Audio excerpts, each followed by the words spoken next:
I push open the door, and the only shadows greet me from the inside. Hey there. She's standing in the middle of the sunlight room, peering through the gaps of the curtains out in the yard.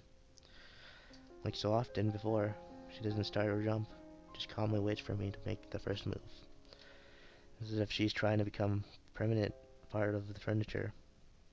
The teacher's looking for you. A blank over her shoulder is all I get. By a cryptic non-expression on her face. Are you looking for me too? Nah, I already found you. Didn't I? Did you? She furrows her brow, looking so puzzled that it makes me wonder if the question was asked in all seriousness. Maybe it was. Are you talking metaphorically now? Do you mean like eels, caves, and dark stormy nights? I'm bad at talking like that. The ending greeting gave me a chance to close the door behind me and sit down on a dust-covered desktop. Rin stays standing, but at least she's turned around. I soon wish she didn't, though, so oppressive in her expecting stare. This is her place, and I'm an intruder, although a tolerated one.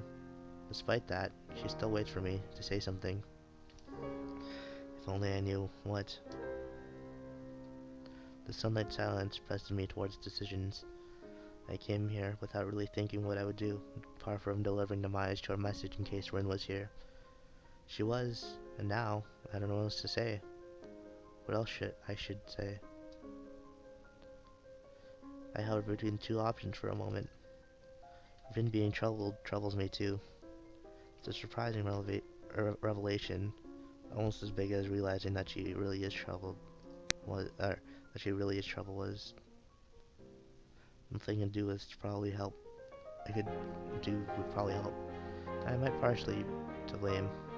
Might be partially to blame. Does it mean I should wash my hands of her? Didn't think so. So, what's wrong? Nothing. She starts to turn away again, as if trying to physically exit the conversation. She doesn't want to have Rin. Stop trying to dodge me or I'll leave. Okay. Do you want me to leave? Are you still angry? It took us, or was it only me, 10 seconds to swamp the conversation into this.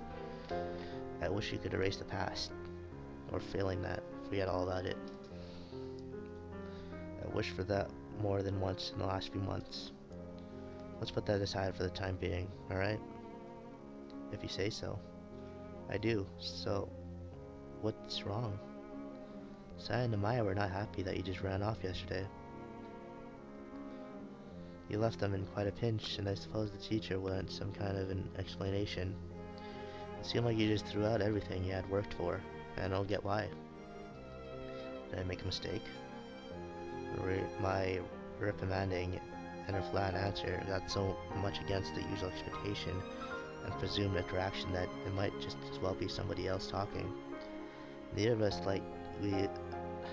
is like we used to be. The stiff construction feeling I get every time I look at Rin nowadays seems to be mirrored in her own behavior. I hate things going irreparably wrong. Ever since February, I have hated them. What can I say? The question is trailed by a compelling quizzically stare.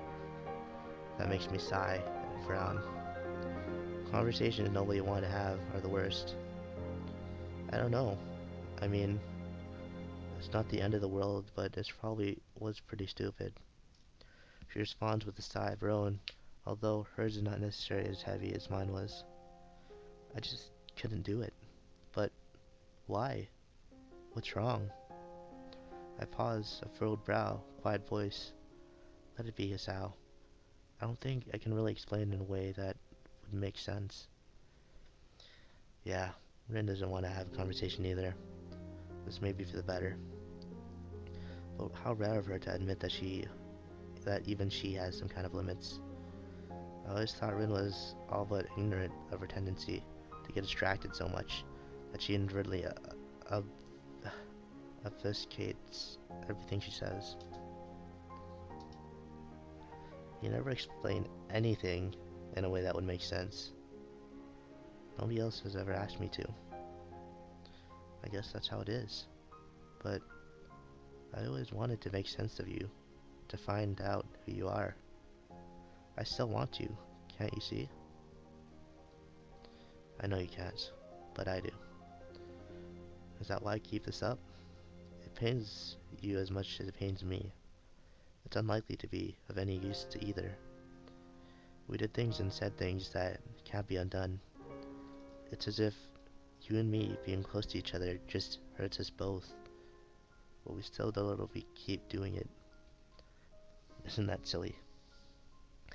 Even now, I can see how you force yourself to respond even though you owe me nothing. Even when it's hard to talk about things like this. Why? Why is it that you paint? I, because I don't know what else I could do.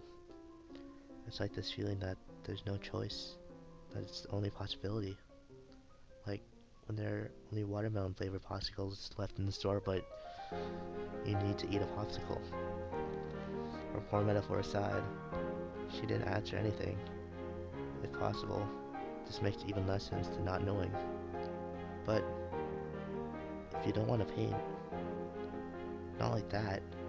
You had to come to this school even though you probably didn't want to have a heart attack. She pauses, frowning as if she didn't. She said something if she didn't, as if then what she didn't said didn't please her. At least I think you wouldn't. Her careful follow-up is followed up by a turn by another, a short pause with another, small frown. Would you like to have a heart attack? No, I wouldn't, and I didn't want to. But you're doing fine, aren't you? Or are you still sad about it? Ron's question makes me realize that I haven't really thought about my illness for weeks.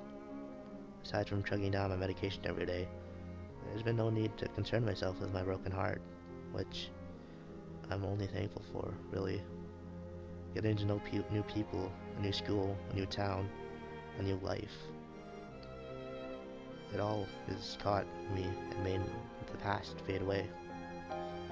No, I guess even I can't dwell on the past indefinitely. See? Even the watermelon doesn't really taste bad if you have to eat it. Her half-nonsensical closure seems to put an end to the subject in one's mind. So I just nod in uncertain confirmation. There are two kinds of silences, awkward ones, and the ones you want to break, and comfortable ones that you don't mind. The first kind is bad because it makes your thoughts go awry, like mine do now.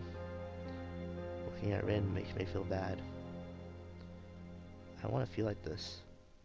Looking at Rin makes me feel exhausted. I really tried my best, but she tried too. I have no idea. We ended up like this, and she ended up screwing up her exhibition opening.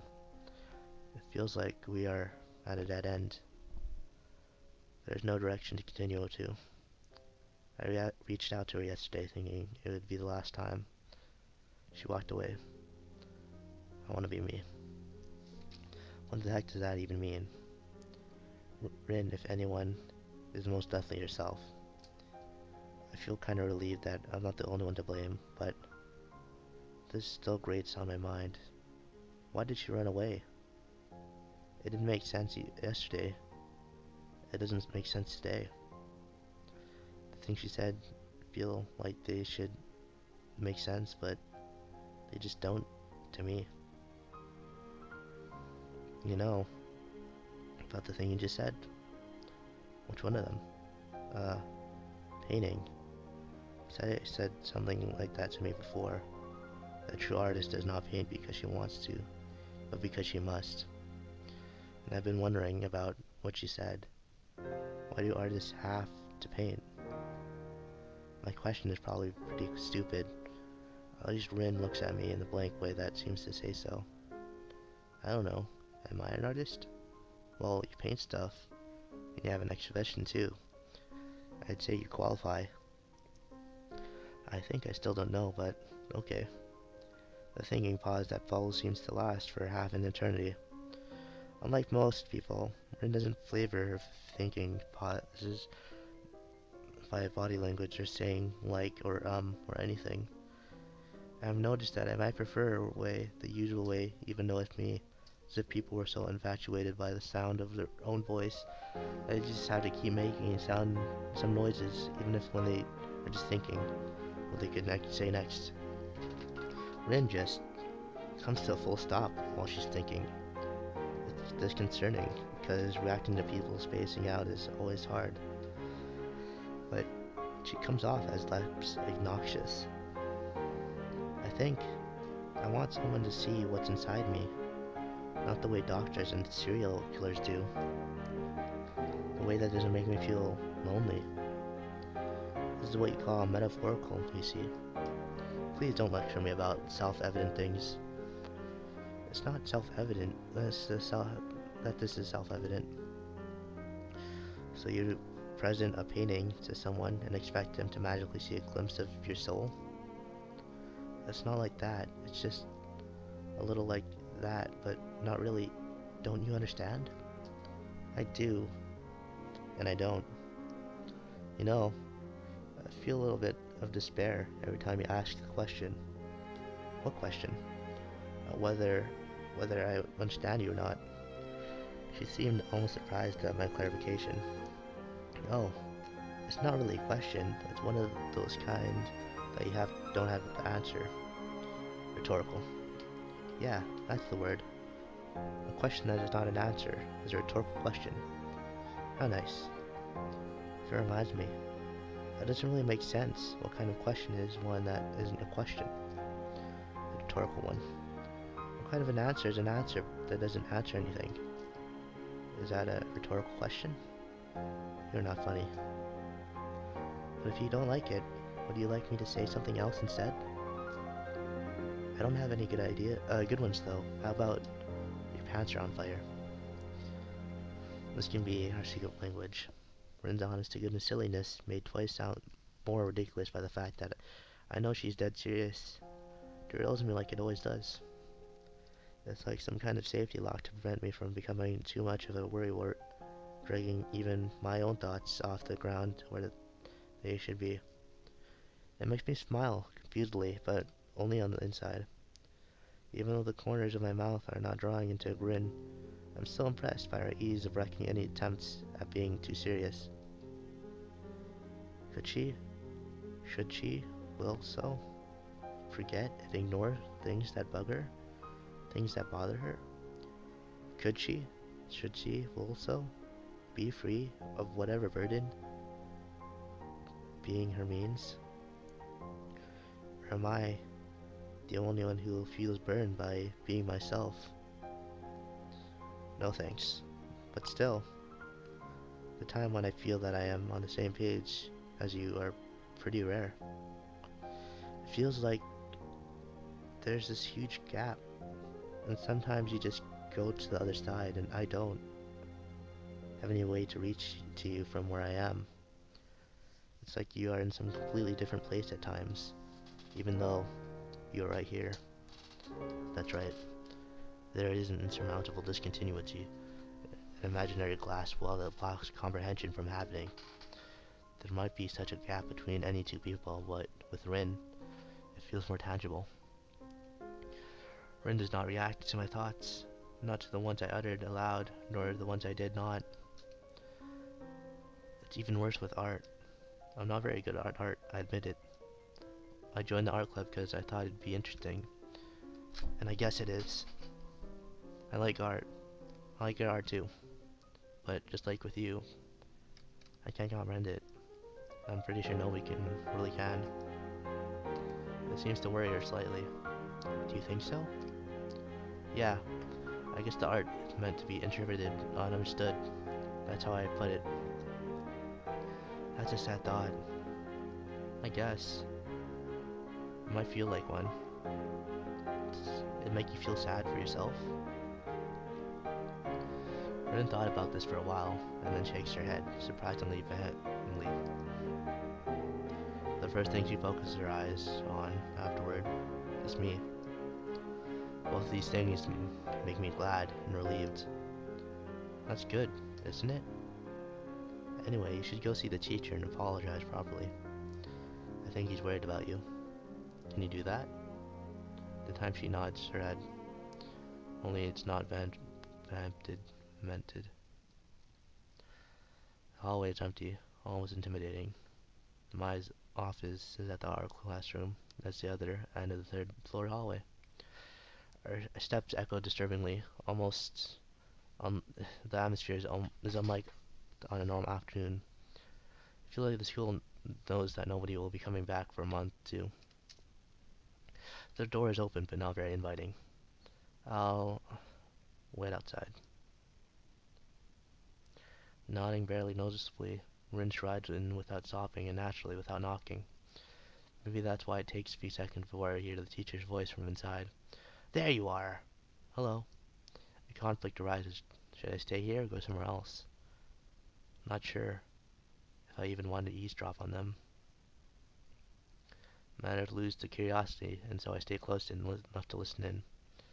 Their voice echoes in the hallway, but no matter. There's nobody around, save for me. Dear girl, what on earth were you thinking, leaving like that on a big night? I couldn't say anything.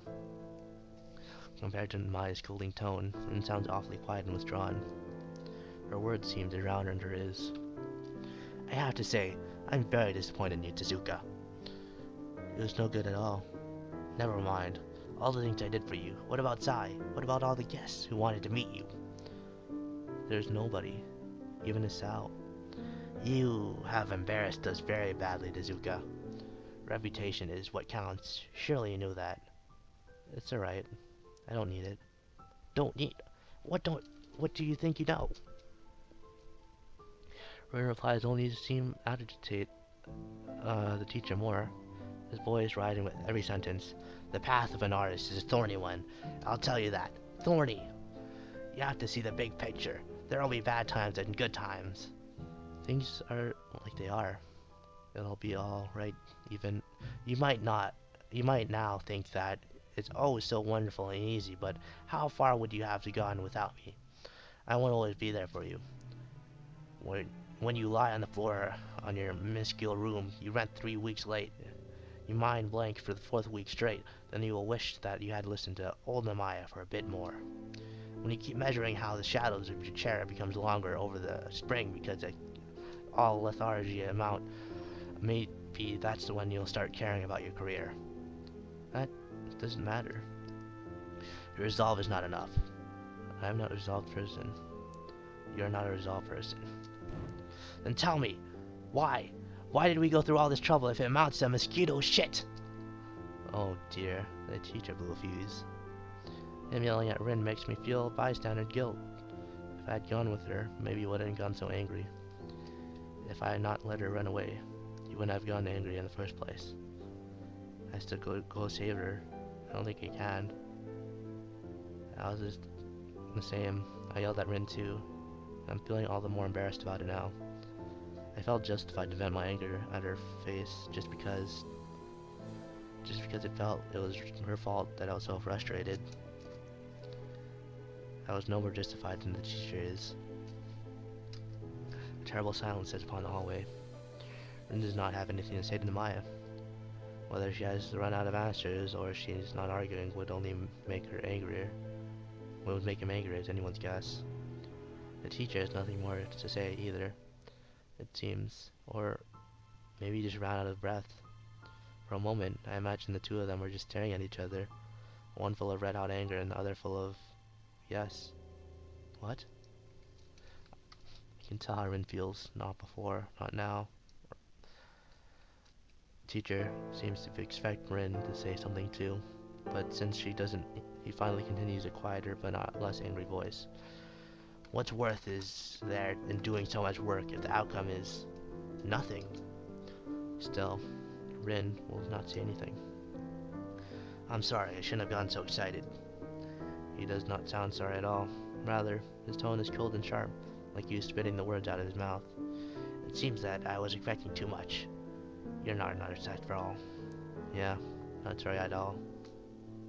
He storms out of the club room and down the stairs without noticing me. After he's gone, I peek carefully inside the classroom. Rin is left standing there in front of the teacher's desk. I couldn't say I'm sorry. She said it in the human air in the classroom, not to me. but since the room won't answer her, I will have to. That was unfair of him. He was angry, but still. I can't decide how to end my sentence. Disdaining the teacher feels disdained my own behavior for 2 days ago. Stupid, but correct in hindsight. Rin won't answer, staying petrified when she stands, so I walked to her. She stood up for herself in a way I didn't expect that. I didn't expect that. I can't determine whether it's unbecoming or not, but either way she did it. Against me, she never did. I sort of wish she had. Maybe I would not feel that bad then. Lately, it seems that I've been wishing for all kinds of things. Rin? Go away. What? What are you saying? You're angry with me too, right? I thought you were my friend. I thought he was too. Voices unlike I've ever heard. It's bitter, sharp like needles, and she keeps staring bluntly at her toes. I don't think it's about that. He wanted you to become... He wanted you to be something you're not, and... I take a deep breath and finally catch her eyes in my own, mocking our gazes. I'm sorry. I wanted us to be something else too. More than friends. Maybe that's why I couldn't contain myself and became so frustrated. Just like the teacher did. What more? There's nothing more to me than me. That's all I am. I don't understand that. Well, that should be obvious, right? I remember myself thinking of the purpose of friendship. To put up with everything and anything, to be there for your friend. Did I fail as a friend? Thinking it'd be a stepping stone for something else. Maybe because of those thoughts, I didn't manage to put up with the things to keep it together. And outrageous as Rin is and was, I shouldn't have let myself get caught into that, especially when I started this feeling the way I did towards her. So, did I fail? That's what her eyes seemed to ask. I'm sorry, Rin. I might not be able to be your friend. I don't think I could ever be a good friend to you. I say these things because they're true, not because one of us would like to hear them. But there's something that must be said. The finality of my words create a shaking silence, for would either of us add to that? Why? Why does all this happen? People are doing things I don't ask for and don't want, and everyone keeps getting angry at me. I have no idea what is going on anymore. I can't stop feeling like I want to run away from feeling everything. She shuts her eyes tight and breathes out deeply, calmly. When her eyelids open, all I see is dark green desperation. I have no idea what's wrong with me. Her frantic outburst stupefies me for a moment, then for a heartbeat we just gaze into each other's faces. Seeing her eyes confusedly, desperately looking for answers from mine only makes me sad, because I know I have none. I don't know either. But you know, you yourself said that things are not right nor wrong. They just are. You either accept them, or work to change them, or give up. It's not that I hate you, or that the teacher Namaya does. I just think that I am kind of a person who gives up when he feels he can't go on. And even if you hate it, this is how things are. I'm saying pretty cool things, but I can't stop myself. The words keep rolling off my tongue with slow, hard certainty. I can't see them. I can see them hitting Rin almost like physical blows, as the wetness gathers in the corner of her eyes. They're still wide with the shock of reaction. As the tears start rolling down her pale cheeks, she does nothing to stop them.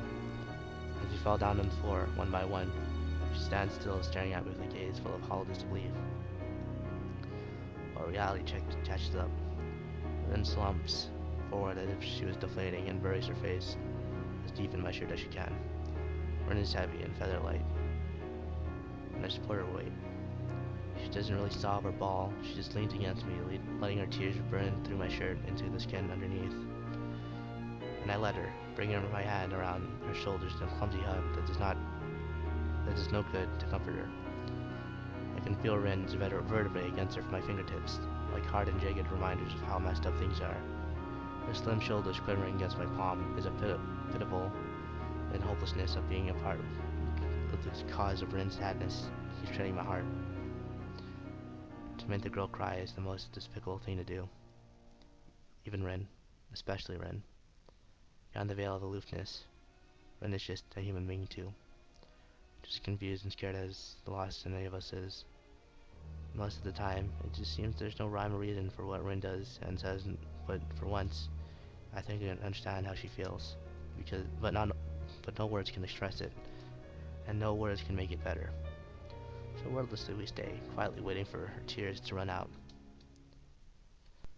Time passes agonizingly slowly. Even the lazy specks of dust floating in the air seem to pause into a standstill. The obligatory wall clock is ticking distractingly from above the door. I sat against it counting the seconds because it would make them feel longer.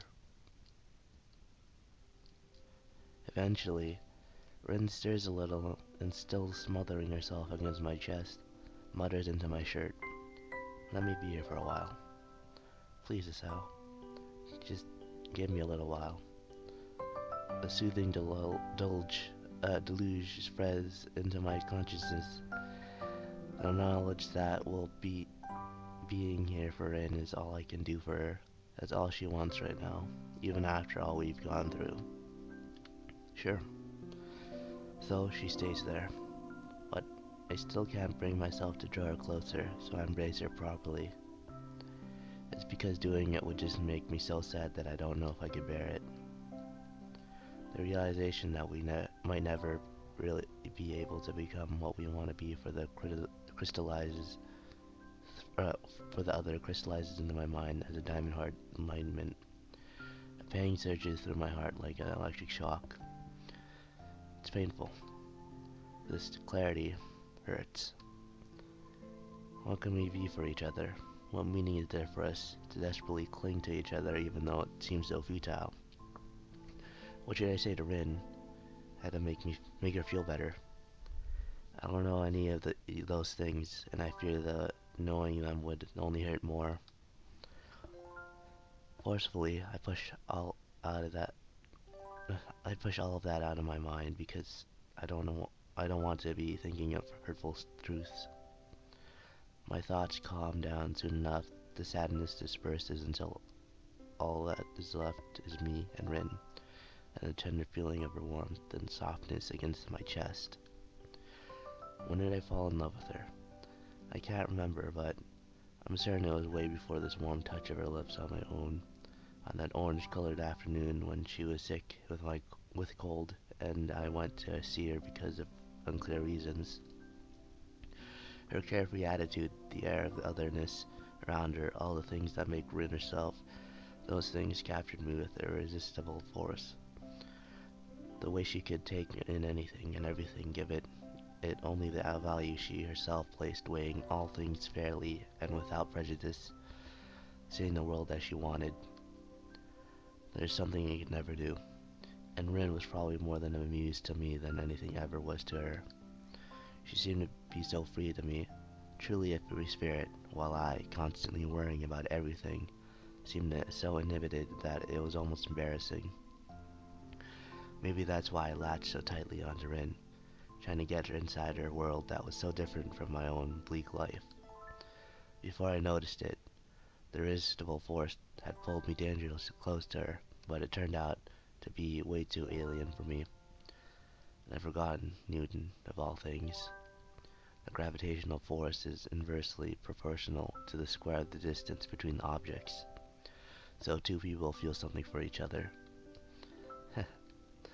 Even though feelings are not governed by the constant of the universe, I can't help thinking that for some time now, I've been a satellite to Rin's brightly shining planet. Planet Rin. The thought makes me almost laugh. She really does seem to be from another planet at times, minus green skin and possibly some tentacles. Perhaps because of my stifled laughter, Rin pulls away, and I let her go, feeling the cold when her warmth goes away in slight embarrassment for letting my thoughts run wild like that. I credit that as Rin being as influenced on me, while being glad at the same time that she can't read thoughts for real. Rin's bitter tears have dried up and she looks a little more like herself again. The lost look in her eyes is still there though. Her gaze wanders around restlessly before stopping at me. What happened just now? Can you tell me? What? What do you mean? I cried. She says this hesitantly as if not believing it herself. Yes. She keeps staring at me as if pleading guidance so that she won't have to feel so lost. Why? You were sad. Is that what you want me to say? But isn't that obvious? I don't know. It feels weird to cry. What? I don't believe it. I mean, everyone does that. It's not about my tongue before I finish my argument about normality. Norms do not apply to the person I'm talking to. It always felt so wrong, different from what it is in me, like I couldn't really tell what I felt. So I started thinking that maybe I don't know what I'm feeling. Maybe it's me who's wrong. I thought those kind of things. I thought that painting was enough because it felt that I did at least that right. That all that is inside me could become a picture if I had tried really hard, and it could. But it doesn't. It feels like enough. It doesn't feel like it's enough anymore, because if nobody else can see it, that I'll still be alone. Was it wrong to try? Everyone got really angry at me for that. I rarely had heard Rin say that much, or this much at once before. Once she finishes, she simply shuts up, looking so neutral that it's hard to believe she just said what she did. I don't know what to think. Rin was so desperate for someone to look at her paintings and somehow see right through them into her soul to understand her feelings, because she felt she could not express them in any other way. How can one say whether that is right or wrong? Could it be that all this time she's been trying to reach out to me like I've tried to reach out to her? I sit down on a desk to think, and to rest my legs that kept us both standing for a long while.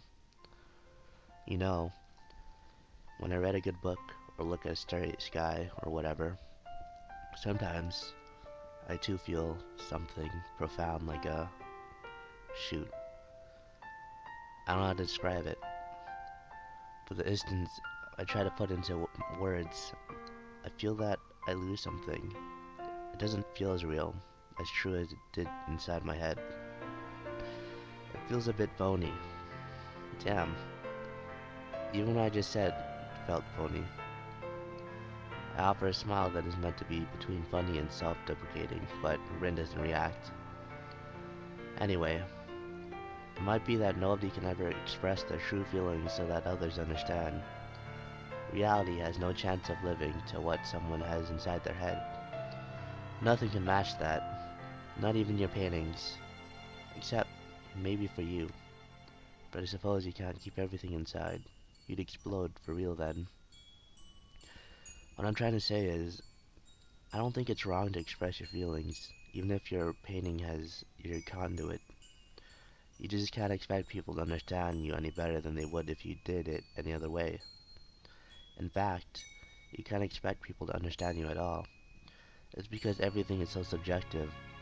You see the world the way you do, but it's different from everyone else. But isn't that terrible? I guess it is, in a way. She frowns, looking probably as tricky.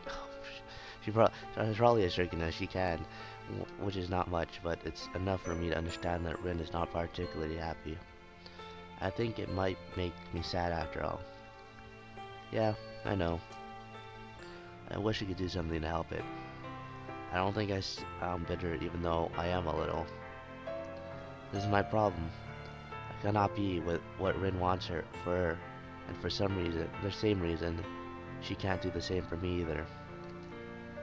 She makes a difficult face, carefully trying to pick the words she wants to say. So Rin has time when it's hard to say anything too. It can't be helped, I think.